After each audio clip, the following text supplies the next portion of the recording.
On est avec Lucas Bouquet qui est donc le premier qualifié de la journée pour les quarts de finale. Lucas, félicitations pour cette victoire. C'était face à un jeune, il y avait entre vous, on va dire, 8 ans d'écart entre Théo Papamalamis et toi. Comment tu as abordé ce match, avec quel état d'esprit? C'était pas évident. Moi, je le connais pas du tout. Je sais que c'est un jeune qui joue très bien, donc c'est toujours un peu dangereux. En plus, les jeunes, ils n'ont pas grand chose à perdre, ils sont assez libérés mentalement et j'avais un petit peu peur qu'il soit hyper entreprenant et que ce soit vraiment difficile pour moi. Je trouve qu'il a fait une belle partie au service. Après, dans l'échange, j'ai quand même senti que j'avais un peu le dessus, donc ça m'a un peu rassuré. Moi, je trouve que j'ai fait une partie solide avec peu de trous de concentration, donc je suis vraiment content d'avoir gagné. C'était un petit peu difficile au début du second. Qu'est-ce qui s'est passé? Est-ce que tu as senti un petit moment de fébrilité? Comment tu as fait pour un peu reprendre la main dessus? Un tout petit moment de fébrilité, mais qui après est vite passé. Ouais, j'ai briqué d'entrée. Après, je mène 40-0 sur mon jeu de service et j'ai pas réussi à passer de première balle et conclure ce jeu. Lui, il s'est bien accroché. Après, on est parti sur des balles neuves et avec les balles neuves, c'est vrai que le match il a un petit peu rebasculé en ma faveur parce que comme j'avais une frappe un peu plus lourde que lui et je trouvais que j'arrivais de nouveau à le faire rater. Et après, je me suis un peu reconcentré, j'ai pris un peu plus mon temps et comme par hasard, mon service est revenu. J'ai commencé à prendre des points gratuits, à avoir des débuts de jeu plus faciles. Et puis après, voilà, il n'y avait plus qu'à conclure, donc c'était cool. Demi-finale en Bulgarie, quart de finale ici.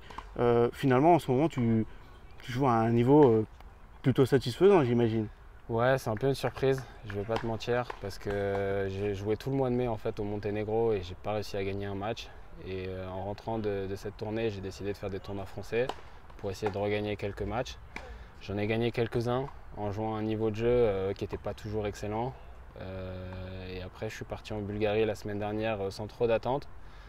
Je crois même que j'étais le dernier rentrant dans le tableau final, donc j'aurais aussi pu passer par les qualifs et peut-être, on ne sait pas ce qui se serait passé. Et c'est vrai que j'ai gagné un match, puis deux, puis trois, et puis même en demi-finale, je perds en 3-7. Là, j'arrive ici, j'ai repris un peu confiance. J'ai eu un gros match au premier tour, et là, j'ai encore bien joué, donc je suis vraiment content. Ça part un peu de rien finalement, quoi. Ça change vraiment d'un mois à un autre. Je ne m'y attendais pas forcément, et là, j'essaye vraiment de profiter à fond parce que je sais d'où je viens et ça fait vraiment plaisir. Tu as participé à toutes les éditions ici. Qu'est-ce qui te fait revenir chaque année à Uriage? L'accueil, déjà. Les gens sont super gentils, sont super accueillants. Ils n'arrivent pas à dire non. Dès que tu leur demandes quelque chose, ils te disent oui. Ou en tout cas, ils se démènent pour te rendre service. Le club, magnifique. Un cadre qu'on voit jamais, qu'on voit nulle part. Voilà, tout est facile. L'hôtel est à côté, les restaurants sont à côté, ils sont bons, les gens sont gentils, les cours sont bien. Enfin, c'est vraiment apaisant à chaque fois de venir ici et comme les gens sont sympas, ça donne toujours envie de revenir. Tu as 24 ans, est-ce que en voyant tes résultats récents ou même cette forme-là, est-ce qu'on peut dire que tu atteins presque ton meilleur niveau de jeu, que tu commences à passer un cap petit à petit? J'ai commencé à passer un cap il y a 2 ans. J'ai fait une prise de conscience sur moi-même et j'ai réussi à rentrer dans le top 100 français, au classement français. Donc je trouve que ma progression elle a commencé à partir de là. Là, je commence à atteindre mon meilleur classement à l'ATP. Donc on peut aussi parler de déclic, mais je pense que c'est une progression qui est constante, qui est permanente.